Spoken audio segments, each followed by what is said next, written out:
నువ్వు కృపను పొందుకుంటున్నావా, కృపను కోల్పోతున్నావా? హల్లెలూయా. కృపను పొందుకునే వ్యక్తి ఎలా ఉంటాడో, కృపను పోగొట్టుకునే కోల్పోయే వ్యక్తి ఎలా ఉంటాడో భలే ఆశ్చర్యం. మనము లోకంలో ఉన్నాము, లోకములో చూస్తే పాపం ఉంది, లోకములో చూస్తే మోసపూరితమైనటువంటి కార్యక్రమాలు ఉన్నాయి, లోకంలో చూస్తే దేవునికి ఇష్టము లేని పనులు జరుగుతున్నాయి. అలాంటి పరిస్థితుల్లో వాళ్ళను చూసిన దేవుడు, వీళ్ళు ఎప్పటికీ వీళ్ళ ఆలోచనలు, ఎప్పటికీ వీళ్ళ ఊహ అంతా చెడ్డదే, చెడిపోయిన మనుషులే. ఎన్నిసార్లు గద్దించినా, ఎన్నిసార్లు వీరిని హెచ్చరించినా, ఎన్నిసార్లు వీళ్ళకి బుద్ధి చెప్పినా, ఎన్నిసార్లు వీరిని దర్శించిన మాట వినని లోబడని ప్రజలని చెప్పి దేవుడు ఏమనుకున్నాడంటే, ఇక ఈ మనుషులను భూమి మీద లేకుండా తీసేద్దాం. నా కృప ఇన్ని రోజులు భూమి మీద ఉన్నది కాబట్టే వీళ్ళు బ్రతికున్నారు. నా కృప ఇన్ని రోజులు భూమి మీద ఉన్నది కాబట్టే వీరు సజీవులుగా ఉన్నారు. నా కృప భూమి మీద ఉన్నది కాబట్టే ఇన్ని రోజులు వీళ్ళు ఏమి చేసినా సహించుకున్నా, ఓర్చుకున్నా. ఇక దేవుడు ఏమనుకున్నాడంటే, వాళ్ళ ప్రవర్తనను, వాళ్ళ మాట తీరు, వాళ్ళ నడవడికను చూసి వాళ్ళ ప్రతి దినము చెడిపోయిన వారు, ప్రతి దినము పాపము చేస్తున్న వారని దేవుడే పశ్చాత్తాపడి ఆ కృపను భూమి మీద నుంచి తీసేద్దాం అనుకున్నాడంట. హల్లెలూయా. కృప భూమి మీద లేదనుకో, భూమి ఏమైపోద్దో తెలుసా? ఎండిన ఎడారిగా మారిపోద్ది. కృప భూమి మీద నుంచి తీయబడింది అనుకో, మనుషుల మనుగడ ఉండదు. భూమి మీద నుంచి ఆయన కృప తీసుకున్నాడు అనుకో, సకల జీవరాశులు, ప్రాణులు బ్రతకలేవు. భూమి మహావేడితో కాలిపోద్దంట. ఇప్పుడు అలాంటి సొంత ఆలోచనల చేత ఇష్టం వచ్చినట్లుగా, నచ్చినట్లుగా బ్రతుకుతున్నటువంటి ప్రజల మధ్యలో నుంచి దేవుని కృపను తీసేసుకుందామని దేవుడు దృష్టి పెట్టి చూడగా, ఆయన దృష్టికి కృప పొందిన వాడు ఒక ఆయన కనపడ్డాడు. హల్లెలూయా. 8వ వచనం చదువమ్మా. అయితే నోవాహు యెహోవా దృష్టి యందు కృప పొందిన వాడాయను. ఏంటంట? కృప పొందిన వాడాయను. ఎలాంటి పరిస్థితుల్లో కృప పొందిన వాడాయను? హల్లెలూయా. మనమంతా ఉన్నాం. ఇక ఆషాఢము వచ్చే నెల నుంచి సంథింగ్ కార్యకలాపాలు సమృద్ధిగా జరుగుతాయి. మనము కృప పొందిన వాళ్ళము, కృపను పోగొట్టుకుంటున్న వాళ్ళము చెబుతా. నోవాహు ఎటువంటి ప్రజల మధ్యలో బ్రతుకుతున్నాడో తెలుసా? నోవాహు ఆశ్చర్యకరంగా, ఆరోగ్యకరంగా ఉంటే ఓర్వలేని మత్సరపడే మనుషుల మధ్యలో నోవాహును తృణీకరించి ఇష్టానుసారంగా బ్రతుకుతూ, పాపానికి అప్పగించుకొని, లోకానికి అప్పగించుకొని, లోకములో ఉన్నదే శాశ్వతమని, లోకములో ఉన్నదే క్షేమమని దానిని వెంబడిస్తూ బ్రతుకుతున్న ప్రజల మధ్యలో నోవాహు ఉన్నాడు. హల్లెలూయా. బైబిల్లో ఒక కుటుంబం ఉంది. ఆయన పేరు ఆసా. ఆయన కూడా ఒక భక్తుడే, ఒక దైవ సేవకుడే. ఆయన ప్రజల మధ్యలో ఉన్నప్పుడు ఎలా ఉన్నాడంటే, మీ అందరికి తెలిసిందే, 173వ కీర్తనలో ఈ మాటలన్నీ ఉంటాయి. వాళ్ళ భార్య, వాళ్ళ పిల్లలు వచ్చి, నానా ఇదిగో లోకంలో వాళ్ళు అలా బ్రతుకుతున్నారు, ఇలా బ్రతుకుతున్నారు, మనం ఎందుకు ఇంత నిష్ఠగా, మనం ఎందుకు ఇంత ప్రతిష్ఠించుకొని, మనం ఎందుకు ఇంత తీర్మానం చేత, మనం ఎందుకు దర్శనం కలిగి బ్రతకాలి? ఆయన కొరకు నిబంధన చేసుకొని, ఆయన కొరకు సమర్పించుకొని బ్రతుకుతుంటే మనకేం కలిగింది? లోకంలో వాళ్ళు చూడు ఎంత సంతోషంగా ఉన్నారో, లోకంలో ఉన్న వాళ్ళు చూడు ఎంత ఆనందంగా ఉన్నారో. మనకెందుకు నాన్న సంతోషం లేదు? మనకెందుకు నాన్న సమాధానం లేదు? మనం కూడా వాళ్ళలాగే బ్రతుకుదాం, మనం కూడా వాళ్ళలాగే జీవిద్దాం అని దైవజనుడి దగ్గరికి వచ్చి, ఆ తండ్రి దగ్గరికి వచ్చి పిల్లలు చెబుతుంటే, సర్వసాధారణంగా తండ్రి ఏమని చెప్పాలి? నాయనా బాబు, దేవుడు విడిచిపెట్టే దేవుడు కాదురా. నువ్వు చూస్తున్న సంతోషము, నువ్వు చూస్తున్న ఆనందము, నువ్వు చూస్తున్నటువంటి హంగు హార్బాటాలన్నీ ఒక్క క్షణంలో కనుమరుగైపోతాయిరా. ఇప్పుడే బాగున్నావు కదా, అప్పుడే ఏమైపోయిందంటే ఏమైందో తెలియదయ్యా. అరే అంత సంపాదించుకున్నావు కదా, అంత క్షేమంగా ఉన్నావు కదా, ఏమైందో తెలియదు నాయన. రాత్రికి రాత్రి సమస్తం కోల్పోవాల్సి వచ్చింది. రాత్రికి రాత్రి ఆరోగ్యం అంతా పోగొట్టుకోవాల్సి వచ్చింది. రాత్రికి రాత్రి సంపాదించుకున్న సంపాదన అంతా పోయింది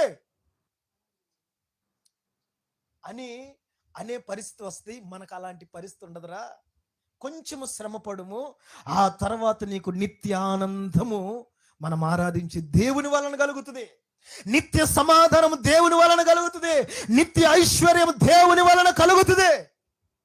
అది పోయేది కాదు, కనుమరుగైపోయేది కాదు, దొంగలు దొంగిలించేది కాదు. ఆ సంతోషం, ఆ సమాధానం, ఆ ఆనందం, ఆ ఐశ్వర్యం అని పిల్లలకి భార్యకి చెప్తుంటే వాళ్ళు వచ్చి లేదు లేదు లేదు నాన్న, ఇదిగో చూస్తున్నావు కదా, వాళ్ళలాగా మేము కూడా ఉండాలనుకుంటున్నాం, ఇదిగో నువ్వు ఉంటే నువ్వు వస్తేరా, లేకపోతే లేదు, నీ చావు నీవు చావు, మా బ్రతుకు మేము బ్రతుకుతాం అని చెప్పి ఇక ఏమైపోయారు, లోకాన్ని వెంబడించడానికి కుటుంబం పోతుంటే ఈయన కూర్చొని ప్రార్థన చేస్తున్నాడు. ప్రభువా మరి ఏం చేయమంటావయ్యా,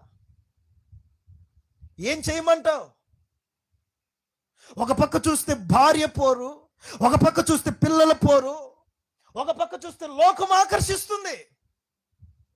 నా మనసునేమో నేను తిన్నగా నిలుపుకోవాలని చూస్తుంటే నా శరీర కోరికలు నన్ను ఉత్తేజపరుస్తూ లోకం వైపు ఆకర్షిస్తున్నాయి. హల్లెలూయా. ఇప్పుడు ఆయన ఏమంటాడంటే, ప్రార్థన చేసుకుంటుంటే దేవుడు దర్శనం వచ్చి, అరే బాబు, నువ్వు చూస్తున్నదంతా శాశ్వతం కాదు, అది ఒక రోజును పోగొట్టుకోవాల్సి వస్తుంది. నీవు చూస్తున్నంత ఆ ఆరోగ్యం, ఆ క్షేమము, అది ఒక రోజు వాళ్ళు కోల్పోతారని ఆ కింద వచనాల్లోనే చదువుకుంటూ వస్తే ఉంటది. 73వ కీర్తనలో చదవద్దులే, చెప్తున్నా. అంటే నీ మనస్సును నువ్వు తిన్నగా నిలుపుకొని కృపను పొందే వ్యక్తిగా నువ్వు నిలిచి ఉండాలి. హల్లెలూయా. 10 మంది ఒకవైపు, ఒక విశ్వాసి ఒకవైపు, కృప పొందిన విశ్వాసి ఏమో ఒకవైపు ఉన్నాడు, 10 మంది ఏమో నామకార్థంగా ఉన్నారు. వీళ్ళు ఎలాంటి వాళ్ళు అంటే, ఆదివారం మొదలుకొని ఆదివారం వరకు ఎలా ఉంటారంటే, వాక్యం విన్న తర్వాత, దేవుడు దర్శించిన తర్వాత వాళ్ళలో గొప్ప ఉద్యమము వచ్చింది. ఉద్యోగం వచ్చిన పాటనే వాళ్ళు తీర్మానం చేసుకొని దేవుని సన్నిధి నుంచి ఇంటికి వెళ్ళిన తర్వాత, ఇంటి దగ్గరికి వెళ్ళిన పాటని బైబిల్ గబ్బా ఓపెన్ చేస్తారు. ఈరోజు ఎట్టయినా 10 అధ్యాయాలు వాక్యం చదవాలని చెప్పి బైబిల్ ఓపెన్ చేయగానే ఫోన్లో మెసేజ్ వస్తుంది, టంగని మెసేజ్ కొట్టిద్ది. ఇంకా మెసేజ్ ఓపెన్ చేసి, ఈరోజు స్టేటస్లో మనం ఏం పెట్టాం, పలానా, ఈరోజు ఏంటి ఫాదర్స్ డే, ఎంతమంది చూశారు, ఎంతమంది లైక్ కొట్టారు, అర్థమైందా? ప్రార్థన చేయాలని ఉజ్జీవంతో మోకరించినప్పుడు నీ ఆలోచనలో ఎప్పుడు నీకు రాని ఆలోచనలు వస్తాయి. అరే, పలానా వాళ్ళకి 20,000 అప్పు ఇవ్వాలి, వాళ్ళు రేపు వస్తే వాళ్ళకేం చెప్పాలి. ఎప్పుడు నువ్వు అంట్లు తోముతున్నప్పుడు రాదు, పని చేస్తున్నప్పుడు రాదు, లేకపోతే నలుగురితో ముచ్చట్లు పెట్టినప్పుడు రాదు, నీకు ఎప్పుడు ఆలోచన వస్తుంది? ప్రార్థనలో కూర్చున్న వెంటనే నా పిల్లల భవిష్యత్తు ఎట్లా, ఇంక నీ ప్రార్థన ఏమైపోద్ది, గాలికి పోయింది. ఇలాగే ప్రతిరోజు ఆదివారం మొదలుకొని మరలా ఆదివారం వచ్చేదాకా నువ్వు ఏదో చేయాలని నీలో గొప్ప ఉద్యమం వస్తుంది. కానీ ఆ ఉద్యమాన్ని నీవు చల్లార్చుకొని, నీవు అణిచి వేసుకొని మళ్ళా లోకం వైపు మనసు పెట్టి అలా బ్రతుకుతావు. ఇంకా ఆదివారం వచ్చింది, మళ్ళీ బైబిల్ పట్టుకున్నావు, దేవుని సన్నిధికి వచ్చావు, ప్రార్థన చేసుకున్నావు, దేవుడు మాట్లాడిన వెంటనే నీలో ఉన్నటువంటి ఆ ఉజ్జీవ జ్వాల పరిశుద్ధాత్మ దేవుడు మరలా రేపగా మరలా ఇంటికి వెళ్ళి మరలా యథావిధే ఇలాగే అయిపోయింది. ఎన్ని రోజులు, సంవత్సరాలు తరిగిపోతున్నాయి, దినాలు తరిగిపోతున్నాయి. నీ భక్తిలో, నీ ఆత్మీయతలో, నీ నడకలో, నువ్వు కట్టుకున్నటువంటి నీ ఆత్మీయ కుటుంబములో ఏ మాత్రము కూడా మార్పు కనబడదు. ఇంకొక విశ్వాసి ఉన్నాడు. 10 మంది ఇలాంటి కోణములు, ఇలాంటి అనుభవంలో నడిపించబడుతుంటే ఇంకొక విశ్వాసి ఉన్నాడు. ఈ విశ్వాసి ఎలాంటి వ్యక్తి అంటే, ఇంటికి వెళ్ళిన పాటనే నీలాగే వాక్యం వింటాడు, నీలాగే ప్రార్థన చేయించుకొని, నీలాగే అభిషేకంతో నింపబడి ఆత్మ రేపబడినప్పుడు ఇంటికి వెళ్ళి బైబిల్ చదువుతాడు, వాక్యం ధ్యానం చేస్తాడు, వాక్యానుసారంగా కట్టుకోవాలని ఆశపడతాడు, అలాగే కట్టుకుంటాడు, ప్రార్థనలో ఉంటాడు, ప్రార్థనలో దేవునితో ఆ అనుబంధంలో, ఆ ఆత్మీయతలో దేవునితో గడుపుతూ ఉంటూ కొనసాగుతూ ఉంటాడు. ఇతను ఏమైపోతున్నాడంటే, దినదినము కృపను పొందుకుంటూ దేవుని కొరకు గొప్ప సాక్షిగా అంచెలంచెలుగా ఎదుగుతూ దేవుని కొరకు సాక్షిగా నిలబడుతుంటే, ఈ 10 మంది మాత్రం నేను చెప్పే కదా, పోవటం, బైబిల్ తెరవటం, మరలా మూసేయటం, మోకరించడం, ప్రార్థన చేయకపోవటం, మరలా లోకం వైపు పరిస్థితుల వైపు చూసి మరలా యథావిధిగా ఇంతకు ముందు ఎలాగా ఉన్నావో అలాంటి బ్రతికే మరలా కొనసాగిస్తూ ఈ 10 మంది ఈ ఒక్క వ్యక్తి ఇప్పుడు ఎవరు కృపను పొందుకున్నారు? ఈ వ్యక్తి ఏమో చెప్పింది చెప్పినట్లుగా చేస్తూ కృపను పొందుకున్నాడు. ఆ 10 మంది ఏమో చెప్పింది చేస్తామని తీర్మానం చేసుకొని ఇంటికి వెళ్ళి ఏం చేశారు? చేయక మానుకున్నారు. ఇప్పుడు ఎవరు కృపను పొందుకుంటున్నట్టు? ఈ ఒక్క వ్యక్తి కృపను పొందుకుంటున్నట్టు. ఈ ఒక్క వ్యక్తి ఏం చేస్తున్నాడంటే, ఈ ఒక్క వ్యక్తే కదా 1 సంవత్సరం బాగా ప్రార్థన చేశాడు. ఒక 2 సంవత్సరాలు దేవునితో ఒక అన్యోన్య సహవాసం కలిగి సంబంధం కలిగి ఎవరు ఏం చెప్పినా కూడా దేవుని విడిచిపెట్టినటువంటి గొప్ప అనుభవంలోనికి నడిపించబడిన తర్వాత ఒకరోజు ఈ 10 మంది ఈ ఒక్క వ్యక్తి 10 మందితో చిన్నగా సహవాసం చేయడం ప్రారంభించాడు. ఆ 10 మందిలో ఒక ఆమె ఉండిదిగో మా ఇంటికి ఒకరోజు కూటమి పెట్టుకుందాము, ఉపవాస ప్రార్థన చేద్దామని చెప్పి ఆ ఇంటికి పిలిస్తే ఎవరో కృపను పొందుకున్న వ్యక్తిని కృపను పొందని వ్యక్తి పిలిస్తే వెళ్ళాడు. ఆ ఉపవాస ప్రార్థన ఎట్లుంటది? ఉపవాస ప్రార్థన చేసుకుందామని చెప్పి ఆ మధ్య ఏసన్న గారు చెప్పినట్టుగా డజన్ అట్టి పండ్లు, 1 డజన్ యాపిల్ కాయలు, అర్థమైందా, 1 గ్లాసు మజ్జిగ, ఇవన్నీ ముందు పెట్టుకొని ఇంక ఉపవాస ప్రార్థన స్టార్ట్ చేశారు. సర్వసాధారణంగా కాస్త తిండిపోతలు అయితే మీరు చెప్పండి ఎట్లా ఉంటుంది పరిస్థితి? ప్రభువా నీకు వందనాలు, యేసయ్యా మీకు స్తోత్రమని నువ్వు ప్రార్థన ప్రారంభించి కుటుంబాన్ని కట్టు, విశ్వాసాన్ని కట్టు, అయ్యా సంఘాన్ని కట్టు అని నువ్వు ప్రార్థన చేస్తాగానే నీ కళ్ళల్లోకి యాప్లికాయలు వస్తాయి, నీ మనసులోకి అరటిపండు వస్తుంది. మొన్నటిదాకా నిష్ఠగా భక్తిగా పరిశుద్ధంగా కృపను పొందుకుంటూ సాగుతున్నటువంటి వ్యక్తి జీవితం ఆత్మీయంగా ఉండి ఎప్పుడైతే వాళ్ళతో సహవాసం ప్రారంభించాడో, కృప లేని వ్యక్తులతో ఎప్పుడైతే సహవాసాన్ని ప్రారంభించాడో ఈ వ్యక్తి కృపను పోగొట్టుకోవటం ప్రారంభించాడు. వాళ్ళు చేసినట్లుగానే 1 డజన్ యాపిల్ పండ్లు తెచ్చుకోవటం, 4 పాటలు పాడుకోవటం. ఎంత అయింది? 4 పాటలు పాడేసరికి గంట అయింది.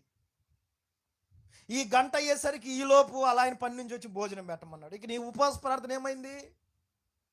గంగలో కలిసిపోయినట్టేగా. అర్థమైందా లేదా? మరి నువ్వు ఎలా ఉండాలి? కృపను పోగొట్టుకుంటున్న వారితో నీ సహవాసము కాకుండా కృపలో నిలుపుతున్నటువంటి దేవుని దృష్టికి నీవు కృపను పొందిన వ్యక్తిగా దేవునితో సహవాసము చేయదువుగాక. హల్లెలూయా. ఆయన దృష్టి కంటే కృపను పొందిన వాడిగా నోవాహు కనపడ్డాడు.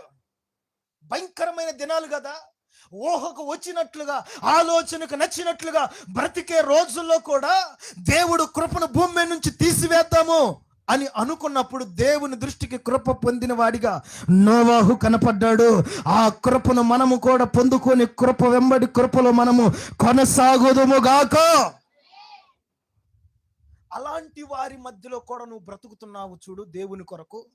అలాంటి వారి మధ్యలో దేవుని కొరకు సాక్షిగా నిలబడుతున్నావు చూడు.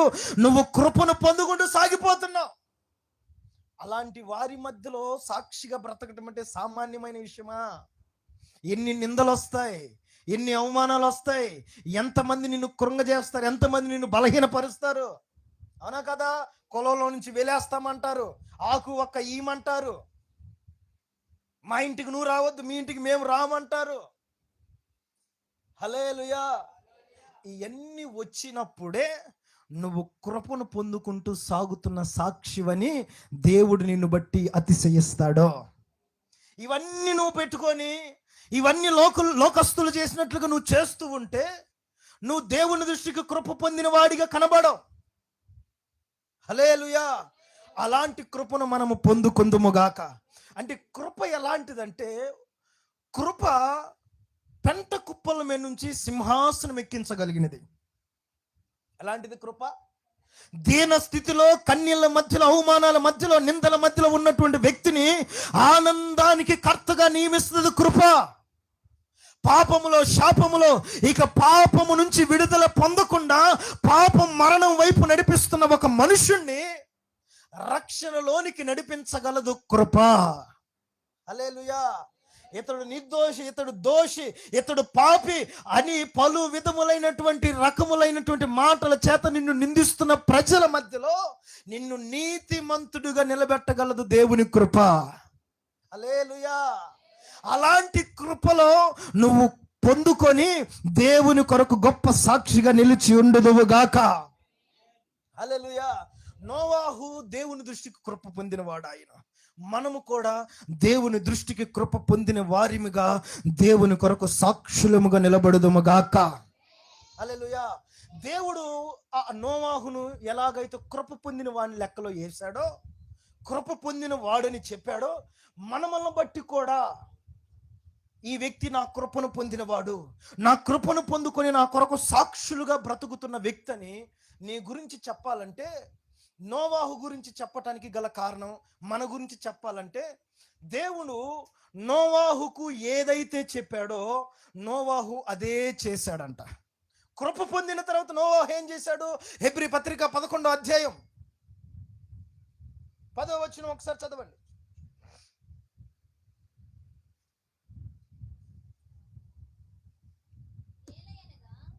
7వ వచనం చదువమ్మా.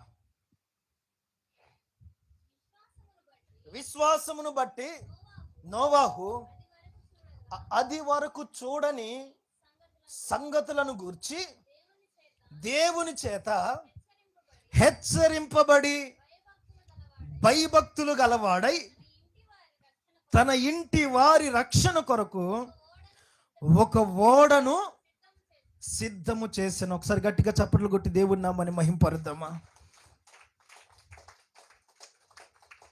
కొట్టాలనిపించకపోతే వద్దులేండి, ఎందుకో చెప్తా. హల్లెలూయా. ఏదో బలవంతంగా కొడుతున్నారు. ఏదో రాజకీయ నాయకులు వచ్చినప్పుడు పులిహోర ప్యాకెట్లు ఇచ్చి ఇదిగో నువ్వు కానీ కొట్టాలి, గట్టిగా తిన్నవా లేదని అడుగుతున్నట్టుగా. గట్టిగా కొట్టకపోతే నీకు ఇచ్చే కూలీ 200 ఇవ్వరని చెప్పినట్టుగా ఏంది ఇష్టం లేనట్టు కొడుతున్నారు. నోవాహులాగా దేవుని దృష్టికి కృప పొందిన వారిమిగా మనము మారాలి అంటే, నోవాహు కృప పొందిన తర్వాత ఏం చేశాడంటే, దేవుడు చెప్పాడు నోవాహుతో, నోవాహు ఈ భూమి మీద పాపము బహుఘోరమైనది, నేను నీతిమంతులను కృప పొందిన వారిని రక్షించాలని ఆశపడుతున్నాను. ఇదిగో నువ్వు నీతిమంతుడిగా కనపడ్డావు, నిర్దోషిగా కనపడ్డావు, కృప పొందిన వాడిగా కనపడ్డావు, నా కటాక్షము నీ పైన నిలిచి ఉన్నదే. నువ్వు ఇదిగో నేను చెప్పినట్లుగా ఒక ఓడను సిద్ధము చేయి. హల్లెలూయా. ఏం చెప్పాడు? ఒక ఓడను సిద్ధం చేయమని చెప్పాడు. ఇప్పుడు కృప పొందుతున్న నీవు, కృప పొంది సాగుతున్న నీవు, దేవుడు చెప్పింది చెప్పినట్లుగా చేసే సాక్షిగా దేవుని కొరకు నిలిచి ఉండుదువు గాక. నోవాహుతో చెప్పాడుగా ఓడగట్టమన్నాడు. ఓడగట్టానికి ఇక సామానన్నీ సమకూర్చుకుంటున్నాడు. రేకులు కావాలా, కర్రలు కావాలా, కిటికీలు కావాలా, ఏమేం కావాలో, మేకులు కావాలి, ఏమేం కావాలో సమస్తమును ఆయన సమకూర్చుకుంటున్నాడు. కుటుంబము తాను మొత్తం సమకూర్చుకుంటున్నారు. ఇప్పుడు సమకూర్చుకుంటున్నప్పుడు ఇదిగో కింద పిల్లర్స్ వేసాడు, దొడుకంకరేసి దిమ్సి కొట్టాడు. ఇప్పుడు గోళ్ళ పెట్టాలి.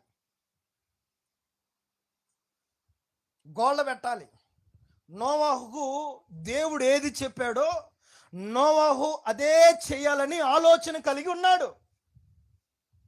ఇప్పుడు ఆయన ఆలోచనకు తన భార్య సహకరించదంటారా? లోకంలో ఉన్న వాళ్ళు మనం చెప్దాం. నేను పనిచేసే రోజుల్లో, సేవలోనే ఉన్నప్పుడు అనుకుంటా, సేవలోనే ఉన్న రోజుల్లో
కదా. మనమే కాకుండా మనతో పాటు ఎవరెవరైతే ఈ ఓడలోనికి వస్తారో వారందరూ కూడా ఈ ఓడలోనే ఉండాలిగా. వాళ్ళు ఉండాలి, మనము ఉండాలి, మనతో పాటు సకల జీవరాశులు, అది ఏనుగైనా, సింహమైనా, పులైనా, పామైనా, అయినా మనతో ఉండాలిగా. ఏమండి, మనకి సపరేట్గా ఒక బెడ్రూమ్ కట్టండి. అర్థమైంది మీకు? పిల్లలు, నానా నాకు కూడా ఒక బెడ్రూమ్ కావాలి, నానా నాకు కూడా ఒక పక్క కట్టినానా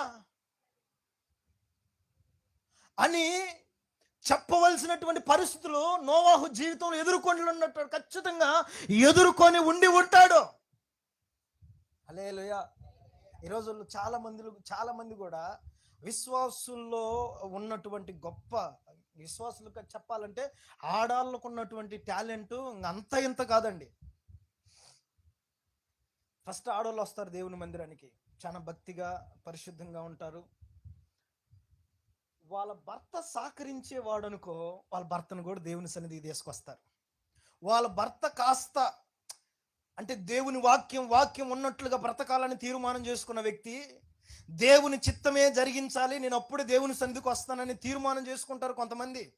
అలాంటి వాళ్ళు లోకంలో ఒకవేళ అటు ఇటుగా ఉన్నా దేవుని విషయంలో చాలా బాధ్యతగా, చాలా భక్తిగా ఉంటారు, నీతిగా కూడా ఉంటారు.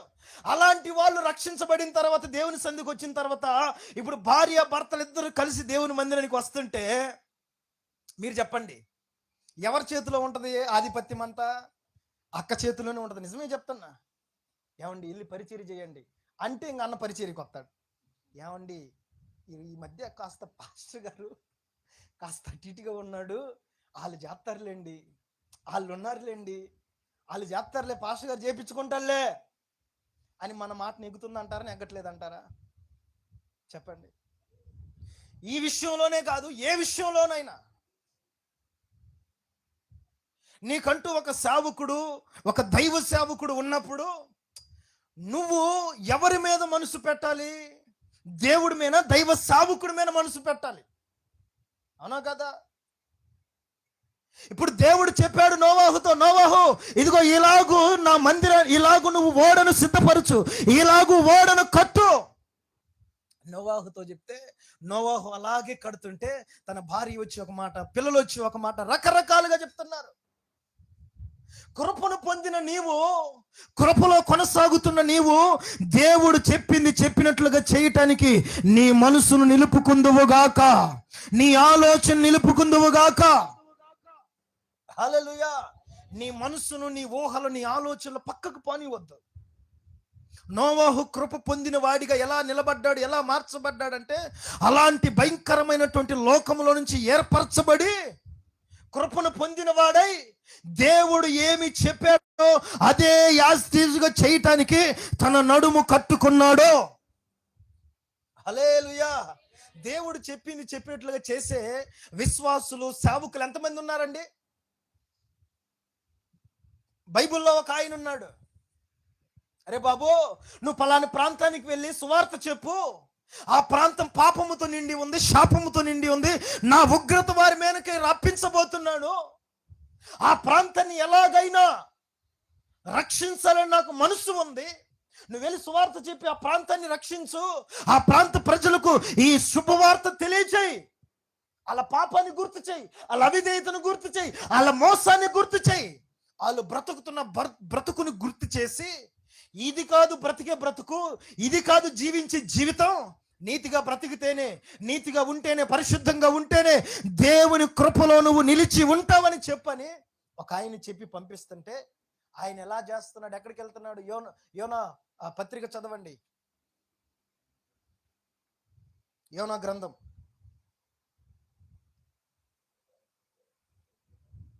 1వ వచనం చదవమ్మా.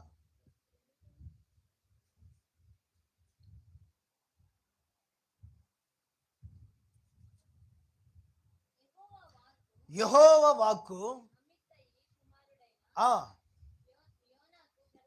యోనాకు ప్రత్యక్షమై ఈలాగు సెలవిచ్చెను,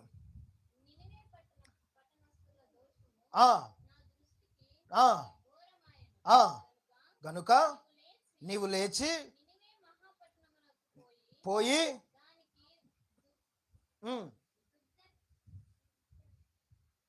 దుర్గ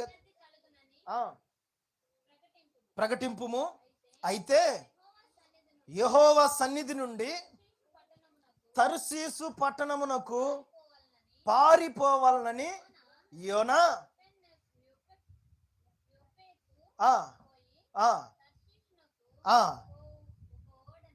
హల్లెలూయా చెప్పండి, రెండు చేతులు ఎత్తి.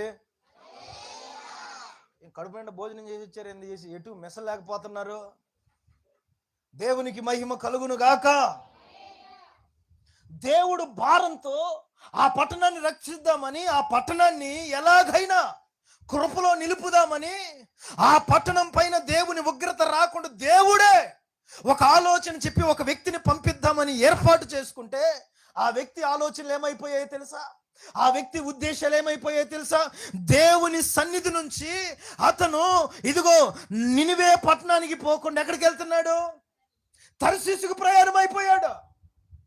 ఇప్పుడు దేవుని మాట విన్నట్ట దేవుని సన్నిధిలో నుంచి దూరం అయిపోతున్నాడంటే, దేవుని సన్నిధికి రాకుండా, ఆరాధనకు రాకుండా, ప్రభు బలలో చేయి వేయకుండా, ప్రభు పరిచర్యలు నువ్వు కొనసాగకుండా, దేవుని మాటలు నువ్వు వినకుండా ఉంటున్నావంటే, నువ్వు దేవుని మాట వింటున్నట్ట, దేవుని మాట విననట్ట? దేవుని సన్నిధిలో ఉంటే, వాక్యానికి లోబడితే, పరిచర్యలో కొనసాగుతుంటే, ఆత్మీయులతో సహవాసం కలిగి ఉంటే, నువ్వు దేవుని మాట విని దేవుని మాటకు లోబడుతున్నట్టు. ఇప్పుడు నువ్వు యోనా ఏమైపోతున్నాడు? దేవుని సన్నిధి నుంచి పారిపోతున్నాడు. ఎందుకో? దేవుడు చెప్పాడు, అక్కడికి వెళ్ళురా నాయనా అంటే. దేవుని మాటను నిరాకరిస్తున్నటువంటి జీవితం యోనాది. అదే వచనం 4వ అధ్యాయం చదవం. అదే 4వ అధ్యాయం చదువు. అదే గ్రంథం, యోనా గ్రంథం 4వ అధ్యాయం చదువు. యోనా అయితే యెహోవా 4వ అధ్యాయం. యోనా చూచి బహు చింతాక్రాంతుడై కోపించుకొని, యెహోవా, నేను నా దేశమందుండగా ఇట్లా జరుగుతుంది. ఎట్లా జరిగిద్ది అయ్యా? నేను వెళ్తా, సువార్త చెబుతా, వాళ్ళని రక్షణలోనికి నడిపిస్తా. అయినా కూడా నీవు చేసే అద్భుతాలను బట్టి, నీవు చేసే మహత్ కార్యాలను బట్టి, నీవు చేసే సూచక క్రియలను బట్టి, నేను చెప్పిన మాటల ద్వారా రక్షించబడుట కంటే నువ్వు చేసిన కార్యముల ద్వారా అద్భుతకరంగా ఆ ప్రజలందరూ నీ వైపు త్రిప్పబడతారని నాకు ముందే తెలుసు. అంటే యోనా ఎలా ఆలోచన చేశాడు? ఎలా ఆయన ఊహల్లో ఆయన తేలిపోయాడంటే, నేను ఇప్పుడు దేవుడు చెప్పినట్లుగా చేస్తా. హల్లెలూయా చెప్పండి.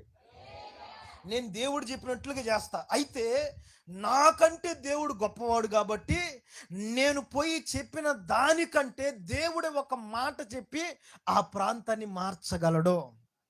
నాకు ముందే తెలుసు. ఇదేదో నేను పోకుండా ఉంటే నీ మాటతో చెబితే సరిపోతుందిగా.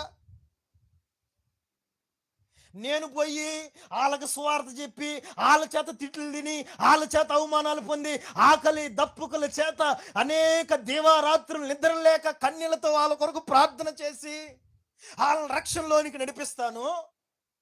అయితే నువ్వు ఒక్క మాటతో వాళ్ళని రక్షిస్తావుగా. ఇప్పుడు ఇంత ప్రయాస నాకు అవసరమా ప్రభువా? నువ్వు ఒక్క మాటతో వాళ్ళని రక్షించొచ్చుగా అయ్యా.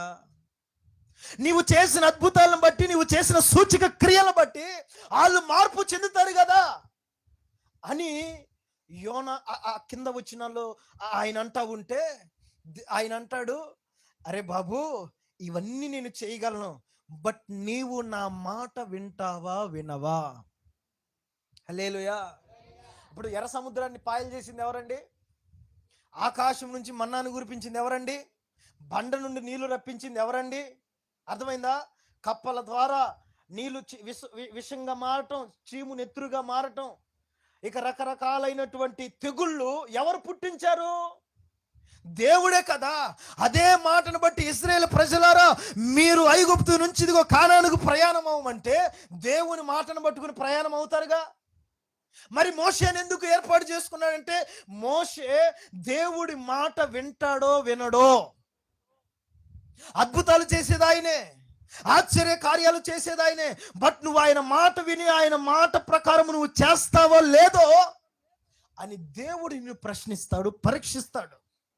ఈరోజు చాలా మంది దైవ సేవకులు, అబ్బా నేను ఉపవాసం ఉండి ప్రార్థన చేశా, ఇదిగో నేను ప్రార్థన చేస్తే అద్భుతాలు ఆశ్చర్య మహత్కార్యాలు జరిగాయి అంటారు. అదెంత పచ్చి అబద్ధం. దేవుడు చేయనిదే, దేవుడు స్వస్థపరచనదే, దేవుడు ఆరోగ్యం ఇవ్వనదే ఏ మనుషుడు బ్రతికి బట్ట కట్టలేడు. కాకపోతే నిన్ను నిలుపుకుంది ఎందుకంటే ఆయన మాట ప్రకారం నువ్వు నడిపించబడతావని, ఆయన మాట ప్రకారం నువ్వు చేస్తావని.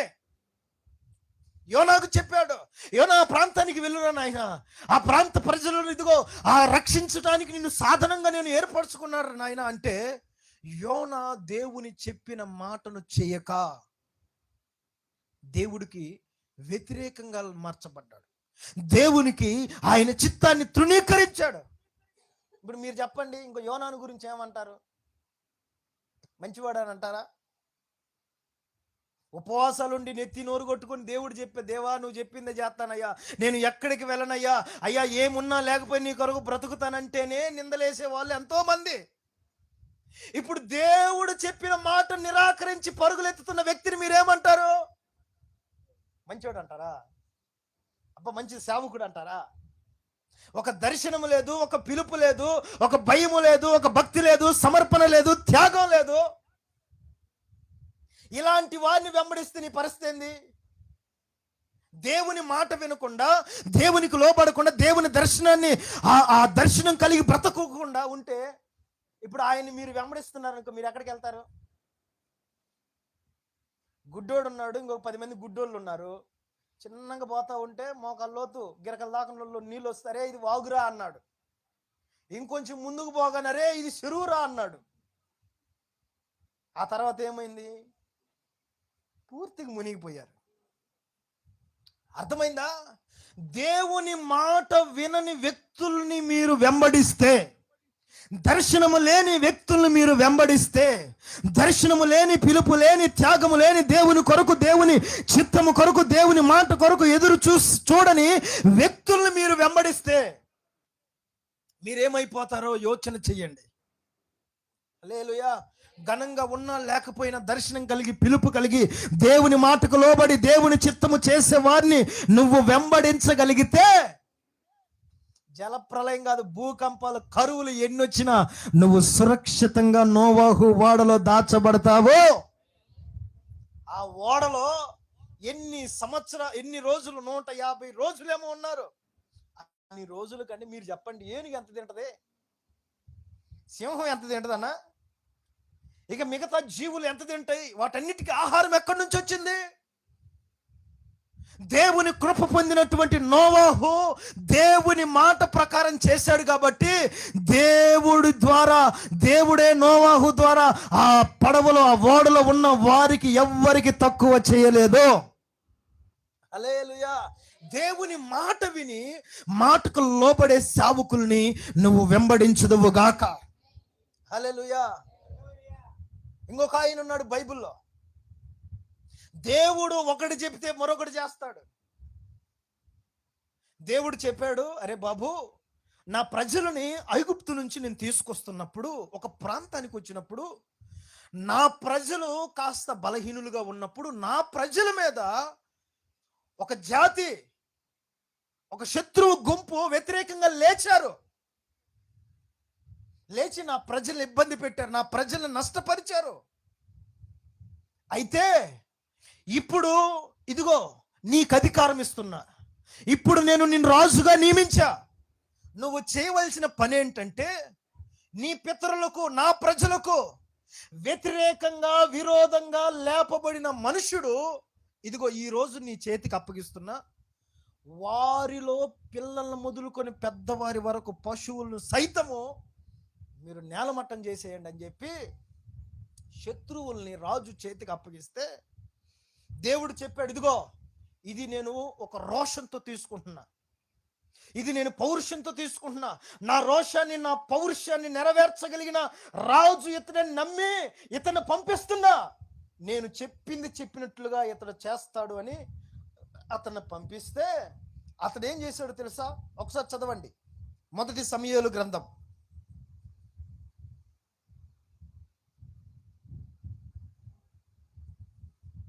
15వ అధ్యాయం 3వ వచనం చదవండి. కాబట్టి నీవు పోయి కనికరింపక అమాలేకీలను హతము చేయుచు మనుషులనేమి, పురుషులనేమి, స్త్రీలనేమి, బాలురనేమి, పసిపిల్లలనేమి, ఎద్దులనేమి, గొర్రెలనేమి, ఒంటెలనేమి అన్నిటినీ హతము చేసి వారికి కలిగినదంతయు చెప్పాను. ఇప్పుడు 10వ వచనం చదవన్నా, అదే అధ్యాయం 10వ వచనం.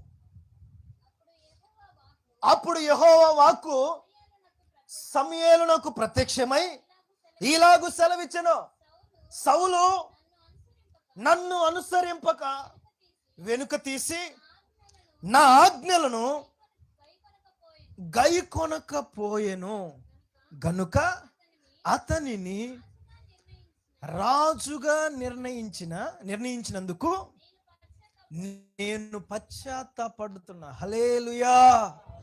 అంటే ఈ సౌలు ఏం చేశాడంటే, ఇదిగో నీ చేతికి నేను అప్పగిస్తున్నా, వాళ్ళని నేలమట్టం చేశాయి. వాళ్ళు ఉంటే ఏ సమాజానికి, ఏ ప్రజలకు, ఏ వ్యక్తికి కూడా క్షేమం ఉండదు. వాళ్ళు ప్రజలను నష్టపరిచేవాళ్ళు, ప్రజలను మోసం చేసేవాళ్ళు, ప్రజలను ఇబ్బంది పెట్టేవాళ్ళు, ప్రజల పాపము చేయటానికి కారకులుగా మార్చబడే వ్యక్తులు. వాళ్ళు భూమి మీద ఉండకూడదని దేవుడే ఒక బాధ్యత తీసుకుని ఒక వ్యక్తిని పంపిస్తే, ఆ వ్యక్తి దేవుని మాట వినక తన సొంత ఆలోచన చేయటం ప్రారంభించాడు. ఏం ఆలోచన చేశాడు? కిందికి చదవండి. కోపావేశుడై రాత్రంతా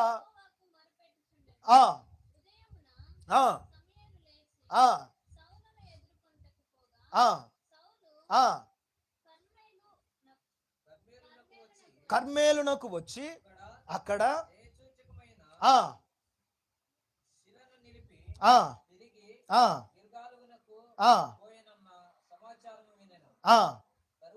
తరువాత అతడు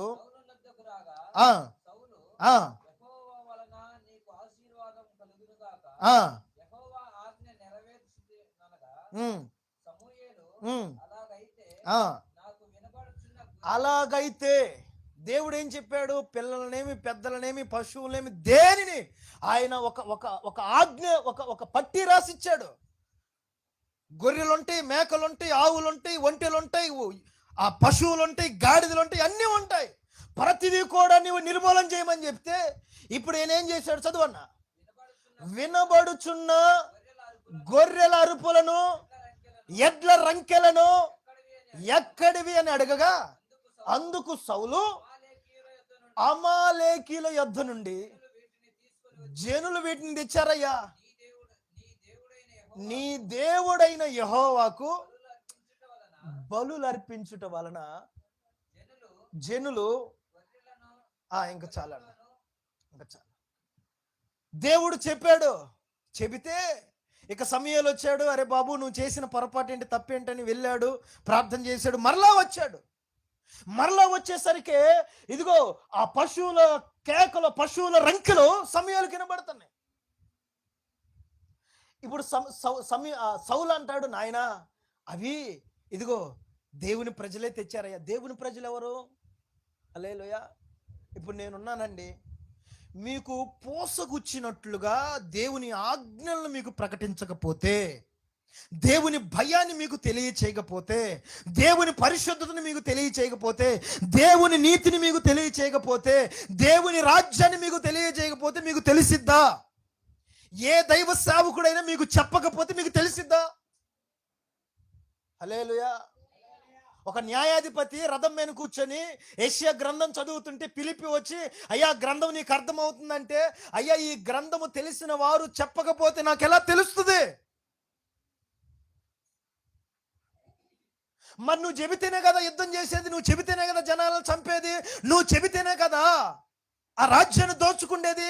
ఇప్పుడు నీ పక్కన ఉన్నటువంటి ప్రజల్ని నువ్వు చెప్పినట్లుగానే వింటారు కదా. నీ మీదకి శాపం వచ్చింది, నీ ప్రజల మీదకి కూడా శాపం వస్తుంది.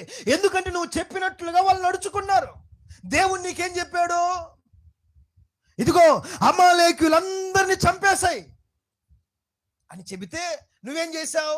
దేవుని మాట వినకుండా నీ సొంత ఆలోచనల చేత, నీ సొంత ఉద్దేశాలు నెరవేర్చుకోవటానికి ఇప్పుడు ప్రజలందరిని బలి చేశాడు లేదా? హల్లెలూయా. అంటే దేవుని ఆలోచనల చేత నువ్వు నడిపించబడినప్పుడు నీకు నష్టం వస్తుంది.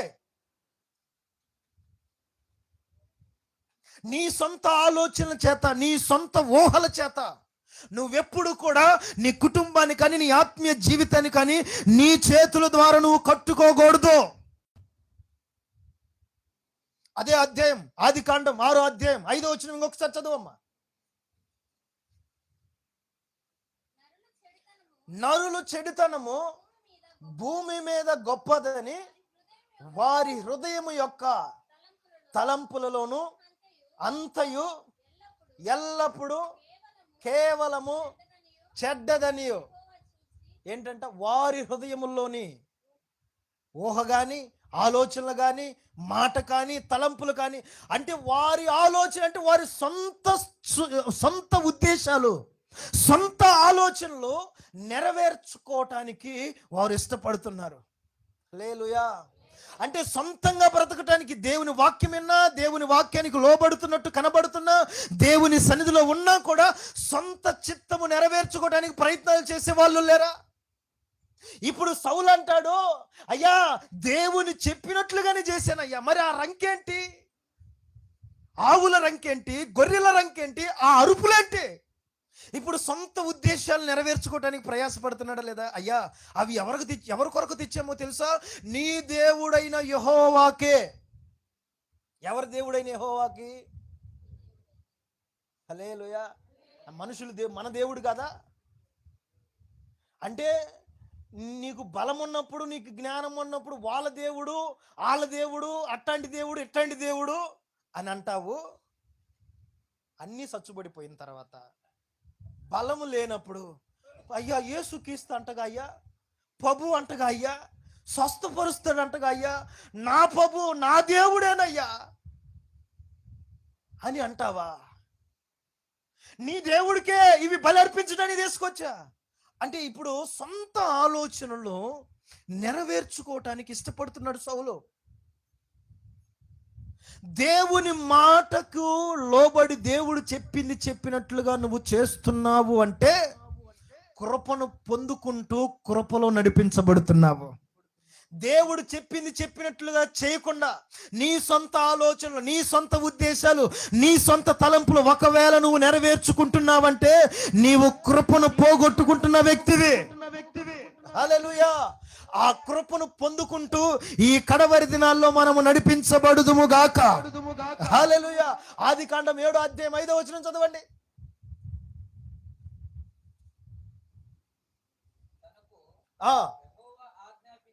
తనకు యెహోవా ఆజ్ఞాపించిన ప్రకారము నోవాహు యావత్తు చేసెను. హల్లెలూయా. నోవాహుకు ఆజ్ఞాపించినదంతయు యావత్తు, ఏది తూచా తప్పకుండా. అమ్మా నీతిమంతునిగా ఉన్నావా? అమ్మా రక్షించబడ్డావా? మారు మనసు పొందావా? పరిశుద్ధతను పొందుకున్నావా? ఆత్మను పొందుకున్నావా? వాక్యం చేత కట్టబడుతున్నావా? అన్నిట్లో దేవుడు చెప్పినట్లుగా నువ్వు నెరవేరుస్తున్నావా? హల్లెలూయా. అని ఒకవేళ మిమ్మల్ని దేవుడు ప్రశ్నిస్తే, నేను దేవుని ఆజ్ఞను తూచా తప్పకుండా చేస్తున్నానని ఎంతమంది చెప్పగలరు? నోవాహు చెప్పాడు, ఎక్కడ ఏ లోపం కూడా, ఏ ఫాల్ట్ కూడా, ఇంత మిస్టేక్ కూడా లేకుండా నోవాహు ఆజ్ఞలన్నిటినీ సంపూర్ణం చేశాడు. దేవుని దృష్టిలో నువ్వు కృపను పొందుకొని సాగుతున్న నీవు ఆయన ఆజ్ఞను నెరవేర్చిన వ్యక్తిగా నిలిచి ఉన్నావా? ఆజ్ఞను నెరవేర్చని వ్యక్తిగా నన్ను నిలిచి ఉన్నావా? ఒక ధనవంతుడు వచ్చి దేవుడి దగ్గర అంటాడు, ప్రభువా నీ ఆజ్ఞలన్నీ పాటించానయ్యా అంటే ఆయన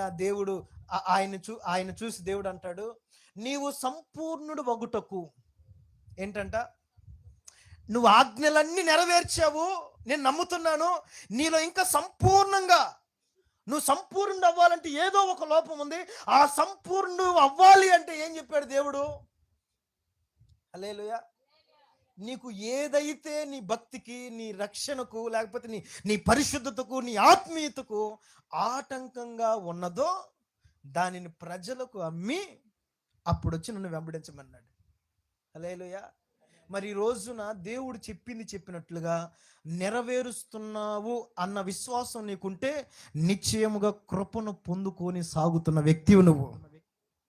ఒకవేళ దేవుని ఆజ్ఞలో ఏదైనా లోపిస్తూ, ఆజ్ఞను నెరవేర్చకుండా, ఆజ్ఞను గైకొనకుండా నువ్వు ఉన్నావంటే, నీ సొంత ఉద్దేశాలు, నీ సొంత ఆలోచనలు ఒకవేళ నువ్వు నెరవేర్చుకుంటూ యోనాలాగా, సౌలులాగా దేవుని మాటను నిరాకరించి సాగుతున్నావా, నువ్వు కృపను పోగొట్టుకున్నావు. గుర్తుపట్టుకో. కృప ఎలాంటిదంటే, కృప నిన్ను నీతిమంతునిగా చేయగలదు, కృప నిన్ను ఆశీర్వదించగలదు, కృప నీ కన్నీటి నాట్యముగా మార్చగలదు, కృప సింహాసనమును ఎక్కించగలదు. ఇలాంటి కృపలో నువ్వు కొనసాగాలంటే నోవాహుకు చెప్పినట్లుగా చేసినట్లుగా నువ్వు కూడా దేవుని ఆజ్ఞలో చెప్పినట్లుగా చేసే పాత్రగా దేవుని కొరకు సాక్షిగా నిలబడుదువు గాక. అందరూ అలాగే తలల వంచండి, మోకరించండి. ఓ చిన్న తీర్మానంతో ప్రార్థన చేసుకుందాం. ప్రార్థన చేసుకో. భయంకరమైనటువంటి